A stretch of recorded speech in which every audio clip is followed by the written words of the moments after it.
అంబిక పెళ్ళికి అన్నీ రెడీ చేసి ఉంటారు. ఇంకా పెళ్లి జరుగుతూ ఉంటుంది. పానకాలు వీర్రాజుని పక్కకు తీసుకొని వెళ్ళి, "అయ్యా! ఇప్పటికైనా చెప్పండి అయ్యా! బాంబు ఎక్కడ పెట్టారో చెప్పండి" అని అంటూ ఉంటాడు. ఇంకా "అది నీకెందుకురా చెప్పను.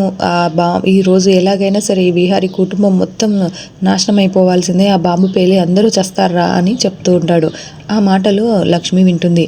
"ఏంటి బాంబు పెట్టారా? ఎక్కడ?" అని చాలా టెన్షన్ పడుతూ, చాలా బాధపడుతూ విహారీ గారి కుటుంబానికి ఏమీ కాకూడదు, ఎలాగైనా కాపాడాలి అని అనుకుంటూ పండుకి చెప్పి, "పండు ఇక్కడ బాంబుంది వెతుకు" అని చెప్తుంది.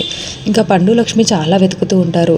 ఇంకా వీర్రాజు ఏమో సుభాష్ వేసుకున్న పూలమాలలో బాంబు పెట్టి ఉంటాడు. అది ఎవరికీ కనిపించదు. ఇంకా ఈ సుభాష్ అంబిక ఇద్దరు పూజ చేస్తూ ఉంటారు పెళ్లి జరిగే దగ్గర. మరి లక్ష్మి బాంబు కనిపెడుతుందా లేదంటే ఏం జరుగుతుందో వచ్చే ఎపిసోడ్లో తెలుసుకుందాం.